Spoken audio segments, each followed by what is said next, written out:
Salamat naman at nagawan ko ng paraan. Nasisiyahan kong sabi habang nakangiting pinagmamasdan ang aking ginawa. Ang gula-gulanit na damit ni Senyorito Simon ay pinagtiyagaan kong buuin kahit pa imposible nang mabuo. Ang ginawa ko na lang ay naghanap ako ng plain na damit na kulay puti at doon ko isa-isang pinatong at mano-mano kong tinahi sa kamay ang bawat punit na damit. Maingat at buong tiyaga kong binubuo ng halos buong magdamag at ilang araw. Buo na ulit ang family shirt namin, dita sambit ko at nilagay na sa hanger ang damit ni Senyorito Simon at ipinasok na sa aming kabinet na katabi ng shirt namin ni Santino. Yun nga lang at hindi na mabasa ng malinaw kung ano ang salita na nakasulat sa harap ng t-shirt dahil talagang sobrang na-damage. Katok sa pinto ng kwarto ang umagaw sa atensyon ko. Halos hindi ko kasi maalis ang tingin ko sa t-shirt naming mag-anak na sama-sama nalilit na nakasabit. Hindi na pwedeng suotin ang damit na para kay Senyorito, ngunit masaya akong pagmasdan na lang na narito sa loob ng kabinet habang kasama ang damit na para sa akin at kay Santino. Bakit? Dahil kahit man lang sa mga damit namin ay magkasama-sama kami sa isang lugar habang magkakadikit. Bakit si Manang? Tanong ko kay Manang na siya palang kumakatok sa pinto ng kwarto namin ni Santino. Ngunit hindi niya na kailangan sagutin ang tanong ko dahil nakita kong bitbit niya ang mga bagong laba na mga damit namin ni Santino at nakatupi na. Tulungan na kitang magsalansan sa kabinet, Karen. Pagpresenta ni Manang.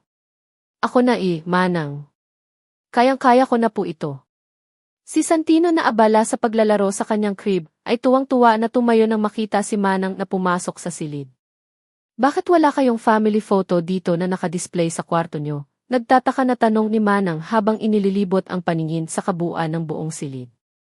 Ngayon lang talaga siya nakapasok dito sa kwarto. Natigilan ako. Tama naman siya. Wala talagang picture dito na makikita kung saan kasama namin ni Santino si Senyorito Simon. Ang karamihan ay mga picture namin ni Santino na pinaprint ko sa computer shop. Kahit sa ibaba ay wala man lang nakadisplay.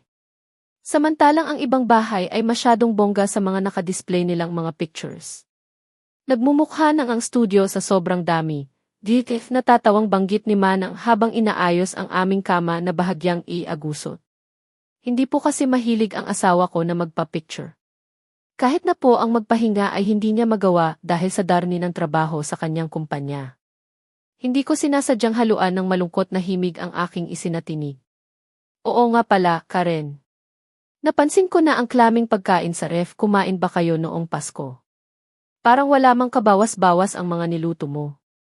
Wala talagang kumain. Nawalan kasi ako ng gana dahil wala man lang akong makasalong kumain ng mga handa. Gusto ko nga sanang lumabas ng Pasko at ibigay sa mga palaboy sa iyansangan ang mga niluto ko upang masayang. Nakakainggit na karamihan sa ibang mahirap na pamilya ay wala kahit ano sa kanilang hapag ngunit sama-sama naman. Samantalang kami ni Santino ay nakatira sa isang malapalasyong bahay. May mga pagkain sa lamesa, ngunit malungkot na nagdiriwang dahil wala ang haligi ng aming tahanan. Konti lang po talaga ang kinain namin, Manang. Kung pwede pa hong kainin ay uwi niyo na po sa inyo. Dite walang gana kong sagot at patuloy sa pag-aayos ng mga damit namin Santino sa aming closet. Bakit damit lang ninyo ni Santino ang nakikita ko riyan sa loob closet? Saan banda ang kay Senyorito Simon? Muli akong natigilan. Alam kong wala naman intensyon na masama si Manang sa kanyang pag-uusisa. Nagtatanong lang siya base sa kanyang obserbasyon. Ngunit sa hindi ko malaman na dahilan ay biglang natawa si Manang Lorna. Ay! Alam ko na. Hay naku! Ganyan din ako kapag naiinis dati sa yumao kong asawa. Kapag nagagalit ako sa kanya ay pinapalayas ko siya at hinahagis ko palabas ng bahay ang lahat ng mga damit niya sa loob ng kabinet namin. Kwento ni Manang habang masayang inaalala ang kanyang namatay na asawa. Ramdam ko na mahal ni Manang ang asawa. Napamaang na lang ako sa kanyang nahinuhang konklusyon kung bakit wala ang mga damit ni Senyorito dito sa aming kabinet. Mumiti na lang ako ng alanganin at hindi kumibo. Lalo na noong unang taon pa lang ng aming pagsasama. Akala mo ay aso at pusa kami na panay nagbabangayan. Pero ako lang naman talaga ang nang-aaway sa asawa ko. Dito dagdag pa na kwento ni Manang. Mahal na mahal po siguro ninyo ang isa't isa, na komento ko. 0-0 naman. Alam mo sa buhay mag-asawa, hindi talaga maiiwasan ang mag-away kahit pa sa wala namang kwenta o kabuluhan ng dahilan. Kung minsan pa nga ay nalilimutan namin kung bakit nga ba kami nag-away.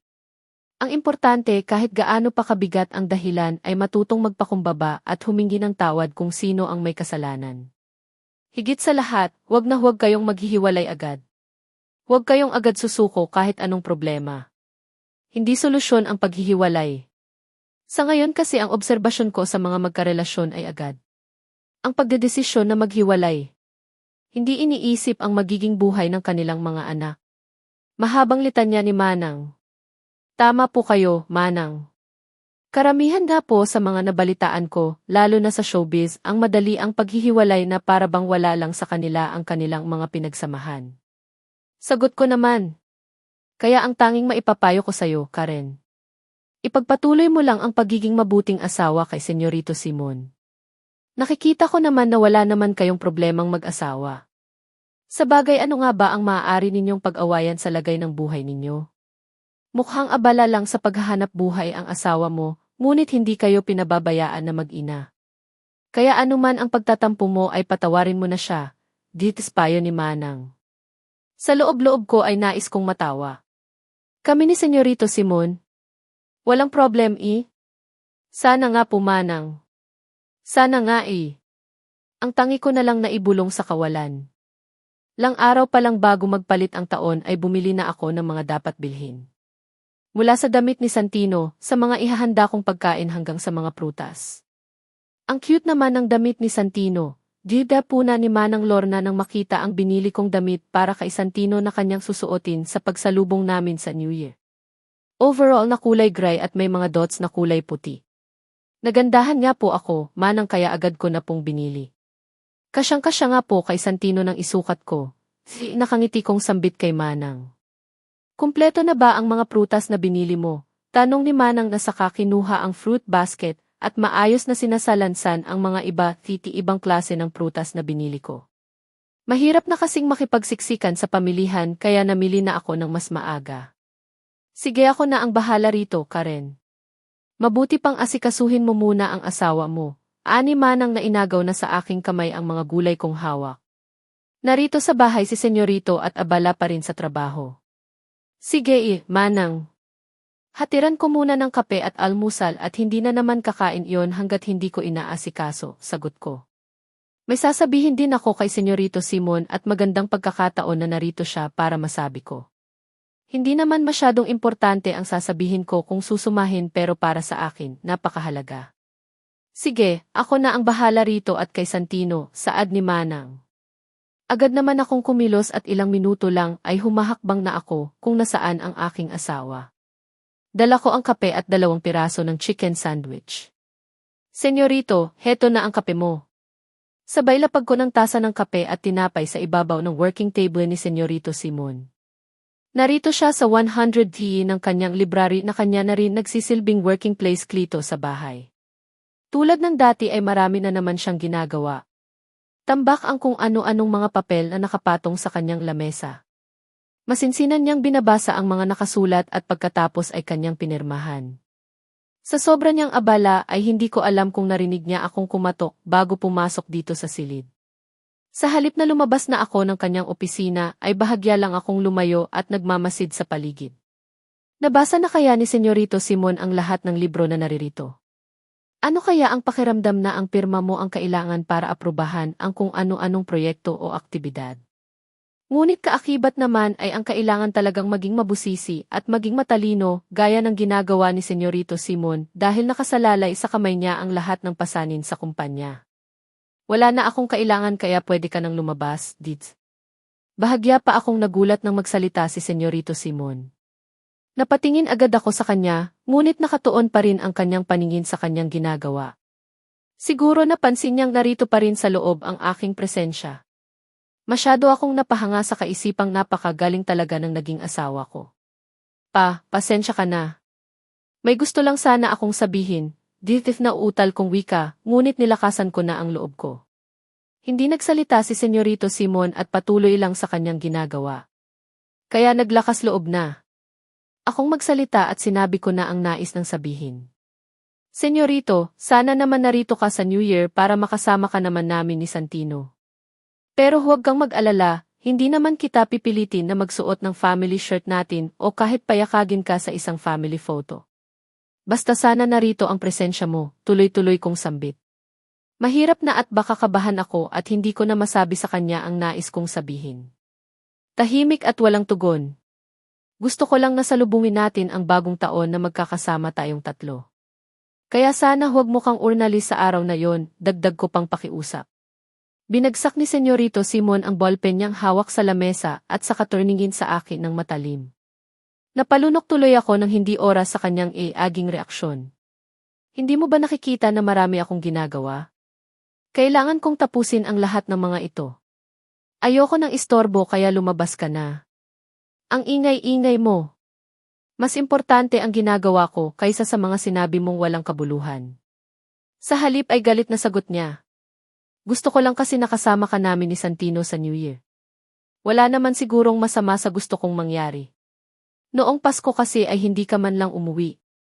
Kaya sana huwag kang umalis, wika ko at hindi nagpasindak kahit nagagalit na naman siya. Bakit ba kailangan pa akong kasama? Hain ba kayo makakapag-celebrate nang wala ako? Bakit ba pinipilit mo ako sa ayokong gawin? Hindi pa ba malinaw sa'yo na ayoko sa'yo at sa anak mo? Ano ba ang dapat kong gawin para tigilan mo ako? Asik niya ngunit burnalik na ang tingin sa kung anong mga binabasa. Siyempre pamilya tayo. Kaya gusto ko lang na kahit anong okasyon ay dapat magkasama tayo. Wala naman masama sa sinasabi ko, tugon. Hindi tayo pamilya at hindi mangyayari ang magiging pamilya tayo. Itatak mo iyan sa utak mo. Kaya umalis ka na. Dude, pagtaboy niya sa akin. Pero, Liv, sigaw niya na naman ng tangka akong magsalita muli. Ipipilit ko talaga ang gusto. Nagbuntong hininga ako. May masama ba sa gusto kong mangyari? Mahirap bang gawin ang gusto ko? Gusto ko lang naman na abutan kami ng pagpapalit ng taon na parehong nasa 100K ng bahay. Mahirap ba para sa kanya na makasama kaming mag-ina niya sa isang okasyon na ipinagdiriwang ng lahat? Sana pagbigyan mo naman kami. Muli akong nagsalita. Ngunit hindi na naman nagsalita si Senyorito Simon. Salubong ang kilay niya habang nakatutok sa kanyang ginagawa. Tumalikod na ako para tunguhin ang pinto ng silid. Ngunit muli akong lumingon sa aking likuran at naghihintay kong magsasalita ulit siya. Ngunit kahit ugatin pa ako sa kinatatayuan ko, ay hindi ko siya mapapapayag sa gusto ko. Hindi tayo pamilya at hindi mangyayari magiging pamilya tayo. Waring umalingaw ng paulit-ulit sa utak ko ang kanyang sinabi. Malungkot akong lumabas ng kanyang silid. Mabigat na humakbang palayo dahil sa kabiguang lagi ko na lang nararanasan. Kung pwede nga lang ay lagyan ko ng kandado ang lahat ng pintuan at gate ng aming bahay at itapon sa malayo ang susi upang hindi na mahanap. Kung pwede nga lang din ay itali ko sa kanyang kama o kaya ay painumin ko ng maihalong pampatulog ang inumin ni Senyorito Simon, wag lang siyang makalabas ng bahay ngayong araw. Ngayon ay narito siya sa bahay at maghapong hindi lumalabas ng kanyang silid. Sana nga lang ay huwag siyang umalis. Ngunit hindi maalis na isipin kung aalis din siya at iiwanan na naman kaming mag-ina. Senyorito, saan ka pupunta? Pababa pa lang ng hagdan ay sinalubong ko na si Senyorito Simon na ngayon ay bumaba ng hagdan at mukhang bihis na bihis at may pupuntahan. Nakasuot siya ng damit na pinaghalong kulay puti at itim na polo shirt at nakabukas pa ang 3 butones sa bandang dibdib. Basa pa ang kanyang alon-alon na buhok, indikasyon na siya ay bagong ligo. Wala kang pakialam kahit saan pa ako magpunta, di walang gana niyang sagot at saka. Ako nilampasan. Hindi ba pwedeng bukas ka na lang umalis? Ganun ba kaimportante yan? Lang oras na lang kasi at bagong taon na. Dapat narito tayong lahat sa 100K ng bahay. Patuloy kong habol sa kanyang paglalakad. Halos madapa pa ako sa pagmamadaling makasabay lang sa mabilis niyang paghakbang. Importante man o hindi. Aalis ako ng bahay. Ano naman ngayon kung abutan ako ng bagong taon sa labas ng bahay? Huwag mo nga akong isama sa kung anong mga paniniwala mo. Abutan man ako ng bagong taon dito sa bahay, ay hindi pa rin naman mababago ang kung ano ang pagtingin ko sa'yo. Basura ka pa rin at desperadang mukhang pera. Pang-iinsulto niya sa akin at saka pinindot ang hawak niyang susi upang bumukas ang pinto ng kanyang kulay itim na sasakyan. Ngunit hindi ako nagpatinag. Sanay na naman ako sa mga pang-iinsulto niya. At isa pa, alam ko naman sa sarili kung walang katotohanan ang kanyang mga paratang. Tama si Manang Lorna. Sa buhay mag-asawa ay hindi maiiwasan ang away. Kailangan lang ay kahit anong mga pagsubok ay huwag sumuko at huwag maghihiwalay. Kaya mas, along nag-alab. Ang kagustuhan kong ipaglaban ang pagiging mag-asawa namin at ang anak naming si Santino. Kailangan ko lang talagang magtiis at magtiyaga. Sabi nga ng karamihan kapag may tiyaga ay may nilaga. Kaya lalo akong pagpupursige. Okay sige, pwede kang umalis. Pero siguraduhin mo naman na makakabalik ka bago mag-alas 12 ng hating gabi. Nagluto ako ng mga paborito mong pagkain. Hinawakan ko pa ang pinto ng kanyang sasakyan ng tangka niya na itong isasara matapos na siyang makapasok sa 100 nito at mahawakan ang manibela. At sino ka para manduhan ako? Huwag kang ang umasta na parang nanay ko dahil matagal na siyang nagpapahinga. Huwag kang umasta na parang isang huwarang asawa dahil hindi bagay. Seryoso niyang sambit at pilit nang isinasara ang pintuan ng kanyang sasakyan kung saan nakaharang pa ang mga kamay ko upang hindi nuya maisara. Gusto ko lang na narito ka sa bahay dahil malas daw kapag inabutan ka sa labas ng bahay, wika ko ulit. Pagak na natawa si Senyorito Simon. Simula nang dumating ka nagkamalas-malas na ako. Kaya sabihin mo nga ngayon kapag ba nanatili ako sa loob ng bahay ay aalis ka na sa bahay ko. Aalis ba kayo ng anak mo sa buhay ko? Hindi naman hindi ba? Dahil ganun kakapal ang mukha mo na kahit pinagtabuyan ka na ay pilit ka pa rin sumisiksik. Hindi na ako nakakibo. Kusa na lang kumawala ang mga kamay ko na mahigpit na nakapit sa pintuan ng kanyang sasakyan. Sa biglaan niya pagpapaandar at pagharurot sa kanyang sasakyan ay bahagya pa akong nahagip at natumba sa kung saan ako nakatayo. Hindi na ako nakakilos at nanatiling nakaupo na lang sa magaspang na semento at malungkot na lang na pinagmasdan ang papalayong sasakyan ng aking asawa. Santino, tayo na lang dalawa ang kumain mamaya. Marami tayong handa sa lamesa, may fruit salad pa tayo at hamon. Alam mo anak, calm noon ng lola mo sa probinsya. Sopas lang ang handa namin pero masaya na kami. Hindi ko nga malalaman ang lasa ng ibang pagkain dati kung hindi sa ibang bahay kung saan ako sinasama ni nanay na magmano kapag Pasko. Ganon kami kahirap ng lola mo, anak, ang mga kwento ko kay Santino na nakaupo sa aking kandungan habang masaya kong naalala ang nakaraang Pasko na kasama ko si nanay. Narito kami ngayon sa mahabang lamesa kung saan nakahain ang niluto kong handa para sa bagong taon. Alam mo anak, masaya kami ni nanay kahit wala naman kaming magarbong handa tuwing okasyon. Pero alam mo anak, masaya talaga kami ni nanay kahit dalawa lang kami. Parang tayong dalawa ngayon ang kaibahan nga lang, anak. Marami tayong handa at nakatira tayo sa malaking bahay. Patuloy kong mga kwento sa anak kong pinipilit abutin ang mga pagkain na nasa kanyang harapan. Nakangiti ako habang nakamasid sa masaganang hapagkainan. Ito ba ang sinasabi nilang pagkakaiba ng mayaman sa mahirap? Mahirap kami ni nanay ngunit masaya kami. Samantalang ngayon na may ganito na kaming malaking bahay at refrigerator na punong-puno ng mga laman ay hindi ko naman magawa na magdiwang. 5 minuto na lang bagong taon na. Wala pa rin si Senyorito Simon. Hayaan mo anak, tayo na lang ang sabay mag-countdown mamaya kapag mag-alas 12 na naghating gabi. Hayaan na muna natin ang papa mo sa kung saan siya masaya. Malay natin trabaho ang dahilan niya kung kaya siya umalis. Nang alas 5 ng hapon at hanggang ngayon ay wala pa rin, pagsisinungaling ko mismo sa aking sarili. Mamaya lang ay natatanaw na sa malaking bintana ng bahay ang mga nagliliwanag na mga pailaw sa kalangitan. May kulay pula, dilaw, asul at berde ang nagpaligsahan ng pagsabog ng liwanag sa madilim na langit. Bagong taon na. Happy New Year, Santino. Sabay halik ko sa tuktok ng kanyang ulo. Ano kayang bagong kapalaran ang naghihintay sa atin, anak?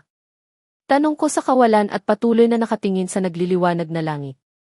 Simon!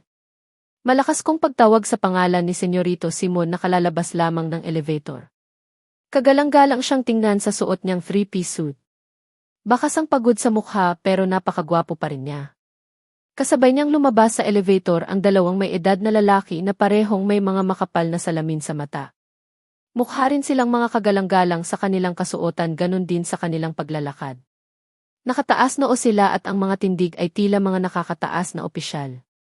Hindi nga ako nagkamali ng sapantaha, dahil ang bawat empleyado na kanilang madaanan ay magagalang na bumabati habang naglalakad sila patungo sa salamin na pintuan na kusang bumubukas.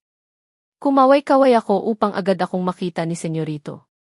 Matapos naming dalawin ni Santino sa ospital si nanay para kamustahin, ay nagpa siya akong dito tumuloy sa building kung nasaan ang kumpanya ng aking asawa. Pasado alas 5 na rin kasi at alas 6 naman ang oras ng pag-uwi ni Senyorito Simon. Malapit lang naman ang ospital kung nasaan ang kanyang pinamamahalaan niyang kumpanya, kaya naman klito na kami tumuloy ni Santino. Dumilim ang mukha ni Senyorito Simon nang magtagpo ang aming mga mata. Ngunit mas nilawakan ko ang aking pagngiti at binaliwala ang kaseryosohan ng kanyang mukha habang nakatingin sa direksyon. Hindi naman kasi ako pinapasok ng mga security guards na nagbabantay sa bukana ng kumpanya kahit pa nagpakilala akong asawa ng isang Simon Andres Santo Domingo. Nagkatinginan lamang ang mga gwardiya nang marinig ang pagpapakilala. Akala nila ay nababaliw na ako para magpakilala bilang asawa ng isang Simon Santo Domingo. Hindi ko naman sila masisisi. Sino nga naman ang maniniwala? Ang isang simpleng babaeng gaya ko na wala man lang kolorete sa mukha at malamang na puro alikabok pa. Babaeng wala man ayos ang mahabang buhok dahil sa paglalakad papunta rito mula sa ospital. Isang babaeng nakablaus na kulay pink na napakasimple at kupas na maong na pantalon na 3 taon ko nang gamit mula ng aking nabili. Kaya paano akong magiging asawa ng nagmamay-ari ng isang malaking kumpanya? Ng isang bilyonaryo? Mas lalo kong pinalawak ang aking ngiti nang mas malapit na siya sa amin. Kahit pa ang totoo ay ngalay na ang kanan kong kamay dahil sa pagbuhat sa anak ko, habang sa kaliwa naman ay sukbit ko ang kanyang mga gamit tulad ng bote ng gatas, pamalit na damit at laruan. Papa! Papa! Nagulat din ako sa naging reaksyon ni Santino nang makita ang ama. 2 beses niya itong tinawag na Papa habang pumapalakpak at masayang bungis-ngis. Nagkatinginan naman ang mga taong nakarinig. Lalo na ang 2 may edad na lalaking kasama niya maging ang mga security guards at ibang empleyado na nasa malapit lang sa amin. Papa, may anak ka na Mr. C, manghang tanong ng isa sa 2 may edad na lalaki na kanyang kasabay. Payat ang pangangatawan. Ngunit mukhang matalino. Inayos niya pa ang kanyang salamin at tiningnan kaming mabuti ni Santino. Walang reaksyon kay Senyorito. So, the spreading humors was true. Nakinasal ka na at meron ng anak, sabi naman ng isa pang may edad na lalaki na nakangiti pa akong pinagmasdan bago nilahad ang kamay at kinamayan ako. I'm so glad to meet you, Mrs. Simon. Santo Domingo, nakangiti niyang saad sa akin at nakipag-high five kay Santino na tuwang-tuwa pa rin. Sorry madam, sabay-sabay na sabi ng mga security guards na nagyuko pa ng mga ulo at hiyang-hiya akong tiningnan. Umiti ako at nagwika. Wala iyon, tama ang inyong ginawa. Hindi ninyo ako kilala kaya hindi ninyo ko pinapasok. Salamat at maasahan kayo ng asawa ko dito sa kumpanya, nakangiti at magaan kong litanya. Para naman silang nabunutan ang tinik nang marinig ang aking sinabi. Good choice iho, akala ko sa business ka lamang magaling ngunit pati na rin pala sa pagpili ng asawa. Tinapik-tapik pa ng nagpakilalang Mr. Diaz ang balikat ni Senyorito Simon. Buong akala ko ay itatanggi ni Senyorito Simon ang sapantaha sa akin at kay Santino, ngunit peke siyang ngumiti at magalang na nagpaalam sa mga kausap. Salamat po talaga madam at sorry po ulit Mr. Sid, muling paghingi ng tumatayong leader ng guards ng akma na kaming aalis. Malaki ang katawan at maitim ang balat. Akalain mo nga na isa siya sa mga masasamang goons sa mga pelikula sa television. Umiti na lamang ako ulit sa kanila bilang pagtugon bago ako tornalikod at sumunod sa nagmamadaling nilang Mr. C. Tahimik na kaming nakasakay sa mamahaling itim na kotse ni Senyorito at binabaybay ang daan pa uwi ng mansyon. Alam kong nagulat siya dahil sa ginawa kong pagpunta sa kanyang kumpanya pero desidido ako sa gusto ko. Gusto kong kilalanin niya ang anak namin kahit anong mangyari. Gusto ko rin nakilalanin ng mga tao sa paligid si Santino bilang panganay at nag-iisang anak ni Senyorito Simon. Marahas ang paglabas niya sa sasakyan ng maayos niya na itong maigarahe sa pwesto sa garahe. Akma na rin sana akong baba nang maunahan niya akong buksan ang pintuan ng sasakyan at marahas din na hinawakan ang kaliwa kong braso. Nag-igtingan ang kanyang ugat sa egg at kung nakamamatay ang tingin ay malamang kanina pa ako nalagutan ng hininga. Ano ba, senyorito? Nasasaktan ako, dilareklamo ko pero malumanay pa rin ang pagkakasabi. Masasaktan ka ta, aga sa oras ng itin mo ang pagpunta mo sa kumpanya. Bulyaw niya sa akin. Galing kami sa nanay ko sa ospital at malapit ka lang kaya pinuntahan ka na namin ni Santino at hindi ka ba natutuwa? Tuwang-tuwa ang anak mo nang makita ka kanina. Dista saad ko na hindi intana ang galit na galit kong kausap bagkus ay kalma lamang ako. Wag na kayong magpupunta sa kumpanya. Naiintindihan mo, bulyaw niya na naman. Akala mo nakagawa kami ng malaking pagkakamali. Binalingan ko si Santino na mahigpit na humawak sa lig ko. Ramdam kong natatakot ang aking anak sa paraan ng pagsasalita ng kanyang papa. Santino, anak, wag kang matakot. Lambing lamang ni papa na sigawan si mama. Haplos-haplos ko ang ikod ni Santino upang kumalma at huwag umiyak. Waring natigilan naman si senyorito dahil sinulyapan ang anak na ngayon ay nakasiksik na sa aking lig. Senyorito, sa pagkakaalam ko, isa ako sa nagmamay-ari ng sinasabi mong kumpanya, dita sabi ko sa natitigilan kong kaharap. At anumang oras kung gustuhin magpunta doon ay walang problem, Gigi. Dugtong ko sa kalmadong boses at sinamahan pa ng simpleng ito. Lalong dumilim ang mukha ni senyorito. Lapat na lapat ang kanyang mga labi. Bumaba na ako ng sasakyan habang hinihele-hele pa sa pamamagitan ng lulabi ang natatakot kong anak. Kung dati si senyorito ang madalas mang iwan sa tuwing kami nagkasagutan. Ngayon, siya naman ang iiwanan ko sa eksena. Sumilay ang ngiti sa aking labi dahil nagawa ko siyang patahimikin. Patatawarin ko siya sa hindi niya pag-uwi noong Pasko at Bagong Taon. Ngunit hindi naman ako basta na lang susuko. Lalaban ako hanggat kaya ko. Paano Manang Lorna, kayo na muna po ang bahala kay Santino. Hatiran ko lang po ng tanghalian ang kanyang papa. Nakangiti kong pagpapaalam kay Manang Lorna na inaayos pa ang mga daladalahan ko.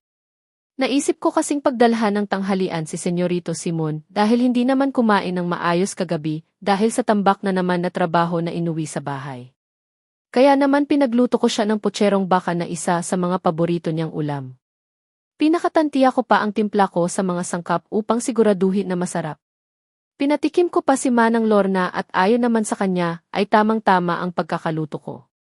Mag-ingat ka sa biyahe, Karen, sagot naman sa akin ni Manang at iniabot na ang aking mga dadalhin. Kailangan ko na rin magmadali upang makarating agad sa kanyang opisina.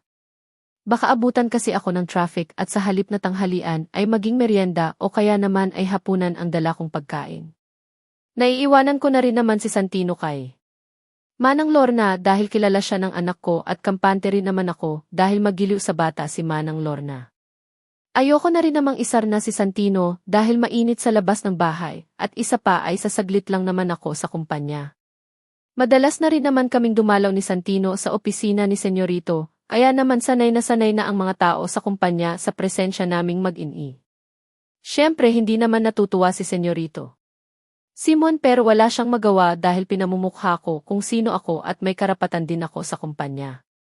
Wala namang traffic sa daan kaya naman wala pang alas 11 ng urnaga ay nakarating na ako sa kumpanya. Good morning, Ma'am Karen. Bungad na pagbati sa akin ni Emmy ang personal na sekretarya ng aking asawa. Halos magkasing tangkad lamang kami. Maputi ang kulay ng kanyang balat at mainunal siya sa ibabaw ng kanang bahagi ng kanyang mata. Magalang rin si Emmy at mabait sa akin maging kay Santino.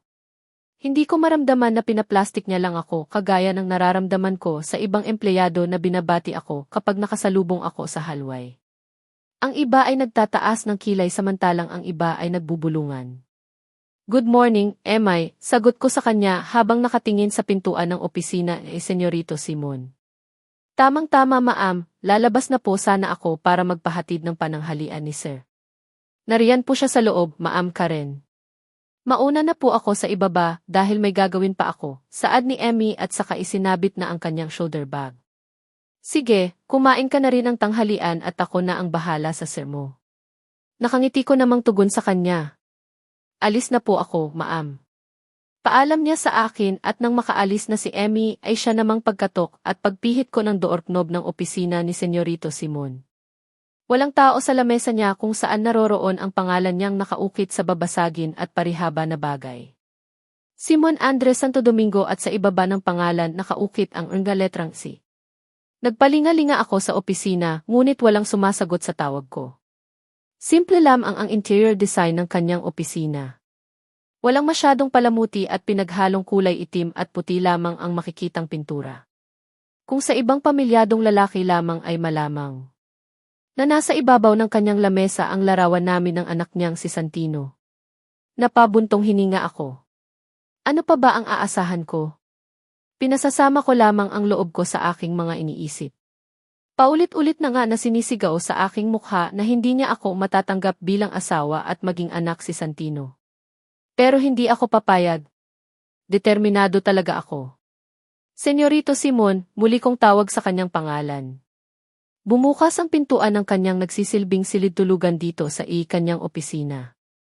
Dito lang siya marahil natutulog kapag hindi siya uwi sa bahay. Iniluwa si Senyorito Simon na maihawak-hawak na naman na baso na malamang ay alak ang laman base na rin sa namumulang mukha ng lalaking hinahanap ko.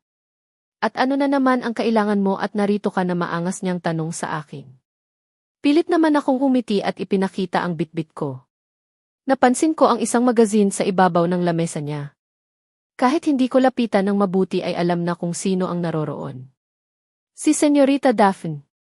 Malamang siya na naman ang dahilan kung bakit napakaagang nagpapakalunod sa alak ng asawa di ko. Binaliwala ko na lamang ang sumisibol na panibugho sa aking dibdib at pilit akong kumilos ng normal. Dinalhan kita ng pananghalian dahil napansin kong hindi mo naubos ang hapunan mo kagabi. Nagkape ka lang din kaninang urnaga. Hindi ko na isinama ang anak mo dahil mainit sa labas. Ipaghahain na kita para makakain ka na. Ang aga-aga mo yatang urniinom ng alak, litanya ko sa mahinahong pananalita. Tumaas ang gilid ng kanyang labi na para akong tinutuya. Stop na ging. Hindi bagay sa'yo because you're worthless, bulyo niya sakin saka mabilis na ininom ang natitirang likido sa kanyang hawak na babasaging baso. Hindi na ako nabigla sa inasal niya. Lagi naman na ganun ang tono niya sa tuwing kakausapin ako. Kaya naman inayos ko na lamang ang mga tupperware na pinaglalagyan ng ulam at ng kanin. Naglakad naman si Senyorito Simon sa pintuan at nagtaka naman ako nang marinig ang pag-i-click, indikasyon na nilock niya ang pinto. Bigla tuloy aking napatingin sa gawin niya at para akong kinabahan nang haklasin niya ang kanyang kulay asul na kurbata at isa-isang tinatanggal ang butones ng kanyang long sleeve polo habang nakatingin sa akin. Not bad, at sinuri niya ko mula ulo hanggang paa habang nakataas ang kanyang isang kilay at may naglalarong ngisi sa kanyang labi. Nakasuot ako ng simpleng kulay yellow na dress na umabot lamang sa taas ng aking tuhod habang ang buhok ko naman na mahaba ay nakatali pataas kaya naman lantad ang aking liig at bato. Hindi ko nga rin lubos maisip na ang dati kong maitim na balat ay pumuti at kuminis. Hindi naman ako ang tipo ng babaeng ng kung ano-anong sabon at lotion ang ginagamit katawan at mukha. Naisip kong nasa lungsod nga pala ako, at marahil tama nga ang sinasabi nilang nakakaputi ang tubig na ginagamit dito dahil maihalo daw na gamot. Pwede rin naman na dahil sa hindi naman ako nasisikatan ng araw sa maghapong nasa 100 ng bahay. Parang ayoko nang isipin kung ano ang binabalak ni Senyorito Simon. Napalunok ako at parang gusto ko nang kumaripas ng takbo. Bakit parang namumutla ka? Hindi ba ito naman ang gusto mo? Sa kanya ako mabilis na dinaluhan at lumapat sa aking liig ang kanyang labi. Nangilabot ako. Tila tumaas ang lahat ng balahibo ko sa katawan. Nakuryente ako at waring nanuot sa bawat himaymay ng kalamnan ko ang mainit na pagdampi ng kanyang hininga sa aking balat. Senyorito, tawag ko sa kanya habang tinutulak ko siya gamit ang aking buong puwersa. What? Stop acting like an innocent woman, mabalasik niyang asik sa mukha ko, at saka ako mahigpit na hinawakan sa aking kanang braso at kinaladkad patungo sa gawi kung nasaan ang silid-tulugan. Hindi ko alam kung ano ang dapat gawin. Natataranta na ako at sinalakay ng sobrang kaba sa dibdib. Sisigaw ba ako at hihingi ng tulong? Pero, hindi ba't asawa niya ako? At isa sa obligasyon ko ang ipagamit ang katawan ko sa kanya dahil mag-asawa kami. Nalilito talaga ako. Marahas niya na akong ibinalibag sa malapad na kama na nasa gitna ng silid ng tagumpay niya akong makaladkad sa 100 nito. Madilim sa silid dahil natatakpan ng makapal kurtina ang mga bintana na along nagpadagdag sa kaba ko. Gaya ng ginawa niya sa pintuan sa labas ay mabilis niya na rin na i-lock ang door knob ng silid. At heto na nga siya sa harapan ko. Hindi ko ba napansin kung paano siya nakapaghubad ng kasuotan at tanging boxer shorts na lamang ang turnatakip sa kanyang hubad at perpektong katawan. Yung tipong walang nakatagong malaking tiyan gaya ng mga manginginom sa kanto. Lalong nagpahindik ng balahibo ko nang mapadako ang aking makasalanang mata sa umbok sa kanyang harapan na waring nais nang kumawala sa 100 nang nag-iisa niya na lang nasaplot. Love the view, patuyan niyang tanong saka sumampa sa kama. Ako naman ay napaurong at akmasa nang aalis nang hilahin niya ang kaliwa kong paa na naging dahilan kung bakit ako nahiga habang nakatihaya. Senyorito, ano bang ginagawa mo? Hindi ko alam kung nahalata niya na ang panginginig ng boses ko habang nagtatanong. Nakangisi siya habang pinagmamasdan ang aking katawan at mukha. Gustuhin ko man na bumangon ay dinaganan niya ang aking mga hita habang ang kaliwa niyang kamay ay nakapigil din sa aking kaliwang kamay.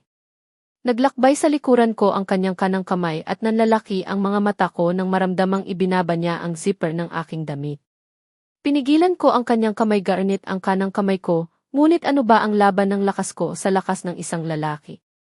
It's gonna fuck you hard.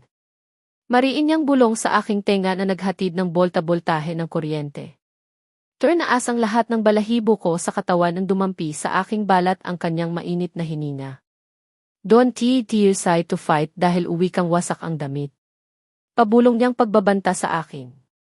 Nanghihina na ako. Sumuko na lang ako dahil wala naman akong laban at pagpipilian pa. Ano pa nga ba ang magagawa ko? At saka, baka heto na ang hinihintay kong pagkakataon. Baka matanggap niya na akong asawa at anak si Santino. Hindi ko alam kung paanong nangyari, ngunit dahil siguro sa kakaisip ay hindi ko na namalayan kung paano niyang hinubad ang lahat ng saplot ko sa aking katawan. Parehas na kaming walang kahit anong damit sa ibabaw ng kanyang kama. Ang una naming pagniniig ay hindi ko maalala. Kaya hindi ko pa rin alam kung anong dapat gawin. Good girl. Bulong niya muli sa akin nang maramdaman niya na sigurong hindi ko na siya tinutulak. Ipinikit ko na lamang ng mariin ang aking mga mata at hinayaan na lang siya sa nais niyang gawin. Marahas niya akong hinalikan at kinagat sa aking liig. Sa aking labi na pilit kong tinitikom ngunit kanyang madiing kinagat para buksan ko. Nalasahan ko na rin ang mapait na lasa ng matapang na alak na kanyang iniinom ng galugari ng pangahas niyang dila ang 100 ng aking bibig. Tumulo ang luha ko dahil sa sakit na aking nararamdaman. Wala rin siyang ingat habang pinipilit niyang pinapasok sa pagkakababae ko ang kanyang ialaga.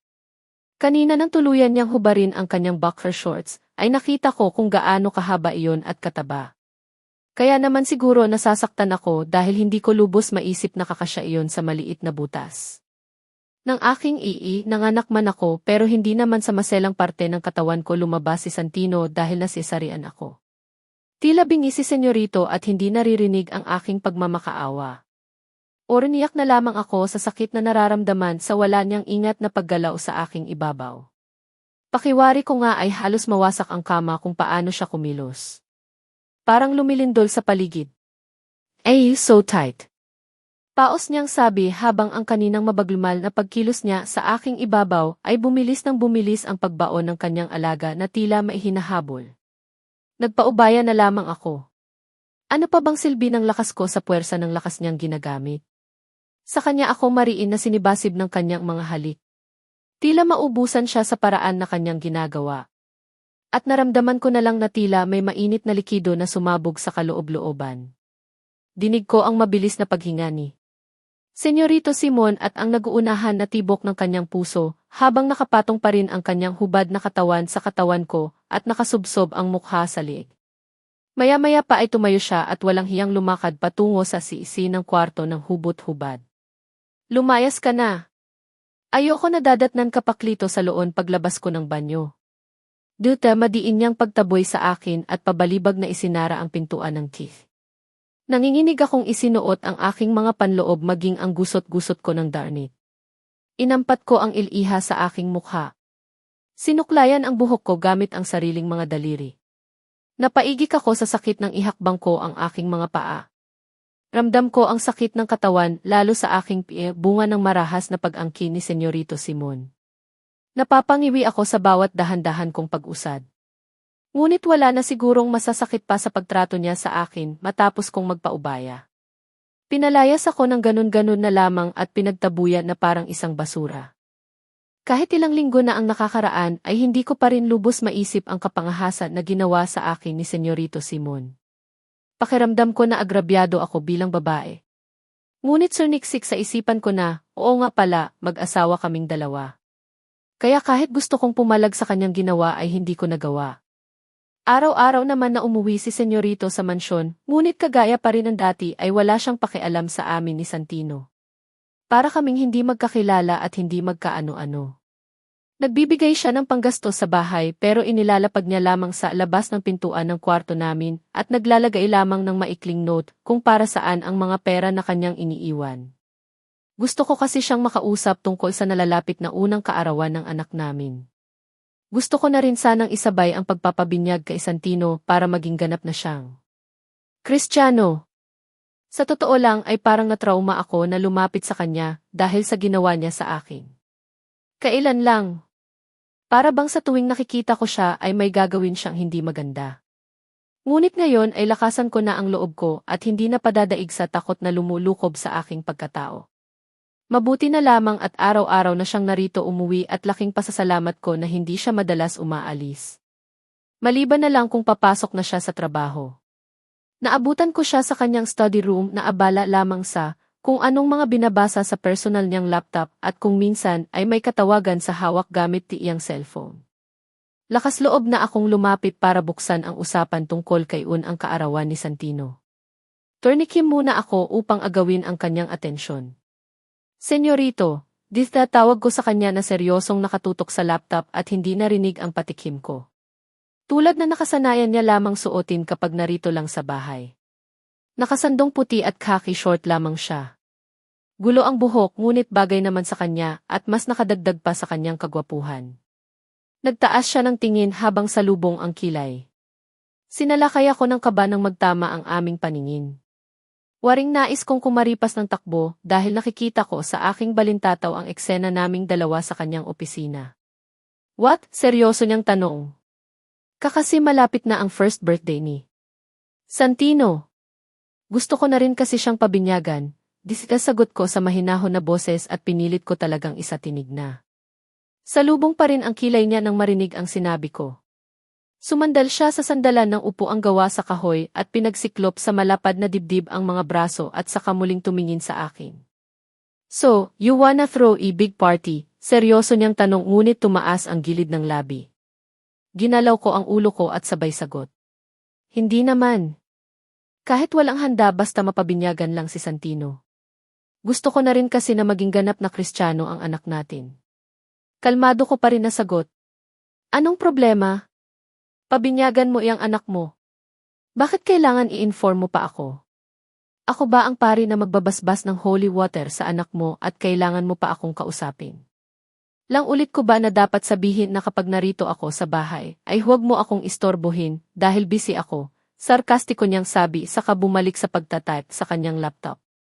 Sanay man akong baliwalain ay hindi ko pa rin maiwasan talagang masaktan sa ginawa niyang pambabaliwala lalo na kay Santino. Kailangan kasi ang presensya mo sa simbahan bilang papa ni Santino. Baka kasi may puntahan ka sa araw ng binyag niya, kaya inaabisuhan na kita ng mas maaga. Tugon ko na para bang nagmamakaawa pa sa kanya. Kung pwede nga lang nakaladakarin ko siya patungo sa simbahan upang masiguradong pupunta siya. Kailangan siguraduhin ko na makakarating siya sa binyag ng anak namin. Hinintay ko siyang magkomento pero panay lamang ang pagtipa sa kanyang laptop. Lang sandali pa ang nakalipas at hindi pa siya kumikibo. Senyorito. Untag ko na sa kanya nang hindi na ako makatiis. Wala akong panahon dyan sa sinasabi mong birthday o binyag pa anak mo. Naiintindihan mo ba? Mas kailangan ako ng kumpanya kaysa umattend ng birthday party o ng binyagan. At ilang ulit ko rin dapat ulitin na hindi ako ang ama ng anak mo at hindi ko kailanman matatanggap You better get out of a sight and leave me alone. Mariin niyang pagpapaalis sa akin at hindi na ako tinapunan ng paningin at mas lalong inabala ang sarili sa kung anong binabasa sa laptop niya. Anak mo si Santino. Anak natin siya. Kahit anong gawin mo na pagtanggi ay ipagpipilitan ko na anak mo siya, hindi na ako nakatiis. Hindi ko siya anak. Kahit kailan ay hindi ako magkakaroon ng anak, lalo na sa babaeng katulad mo, bulyo niya sa akin. Bakit hindi? Dahil ba sa mahirap lang ako? Dahil ba katulong lang ang nanay ko sa hasyenda niyo, naiiyak kong tanong. Hindi ako nasasaktan sa pang-iinsulto niya sa pagkatao ko. Mas nasasaktan ako sa tuwing sasabihin niyang hindi niya anak si Santino. Nadudurog ang puso ko bilang isang ina. Dahil isa kang basura. Isa kang mapanlin lang na babae na gagawin ang lahat para sa pera. Alam kong hindi tayo magkakilala pero kilala ka ng mga tao sa hasyenda. Sila ang nagsabi sa akin kung anong klaseng babae ka. Kung anong mga ginagawa mo bago ka pa nagbait-baitan sa harapan ng lola. Nanlilisik ang mata na lahad ni Senyorito. Burnagsak ang luha ko. Bakit mas naniniwala ka sa kanila? Ano man ang mga nalaman mo tungkol sa akin, ay hindi ko alam kung ano ang intensyon nila sa pagsisinungaling. Kasama mo na ako ng ilang taon. Ganun ba ang pinakita ko sa'yo? Gahaman ba ako tulad ng mga paratang mo? Kung gahaman ako sana matagal ko nang kinuha ang yarnan na namana namin ni Santino. Humihingal kong litanya. Sino ba ang mga taong nagkwento sa kanya ng mga pawang kasinungalingan lang? Kilala ba nila ako at ganun nila akong ilarawan? Ano ba ang intensyon nila? Ano ang makukuha nila? Maraming tanong sa aking isipan na nais kong bigyan ng kasagutan. Tulad na lang ng kung paano kami magkasama ni Senyorito Simon sa isang silid ng araw na iyon. Paano ba nangyari na may nangyari sa pagitan naming dalawa? Bakit wala man lang akong maalala kahit konti? Hindi ko alam kung ano pa ang mga binabalak mo kung bakit ka pa narito. Baka nga unti-unti mo na akong nilalason para makuha rin ang yaman na meron ako. Makasalanan niyang bintang sa akin. Pinag-iisipan niya pala ako ng mga ganong bagay. Kaya naman pinagbibintangan mo akong isang mamamatay tao. Dilte naghumindig ang balahibo kong tanong. Hindi naman malayong mangyari ang iniisip ko. Lalo pa at sa mga kagaya mo na gagawin ang lahat para umangat sa buhay. Mabait ako at marunong makisama sa kahit sinong tao, mayaman man o mahirap. Ngunit ang katulad mo ay hindi nararapat sa kabaitan ko, muli niyang paratang sa akin. Wala na akong magagawa kung mas paniwalaan mo pa kung sino man ang naninira sa pagkatao ko.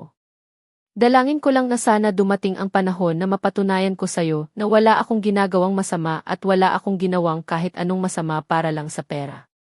Sana rin kapag dumating ang panahon na iyon ay hindi pa huli ang lahat. Sana mapatawad pa kita sa lahat ng ginagawa mong pananakit sa akin at kay Santino.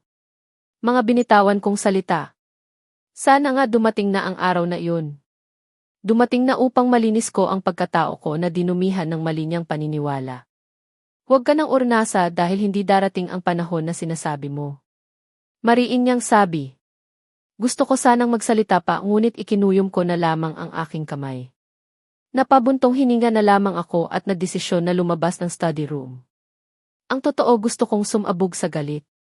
Gustong-gusto kong magmura. Pero kinimkim ko na lamang dahil mas naniniwala akong ang panahon lang ang makapagsasabi ng tamang oras upang malinis ko ang aking pangalan.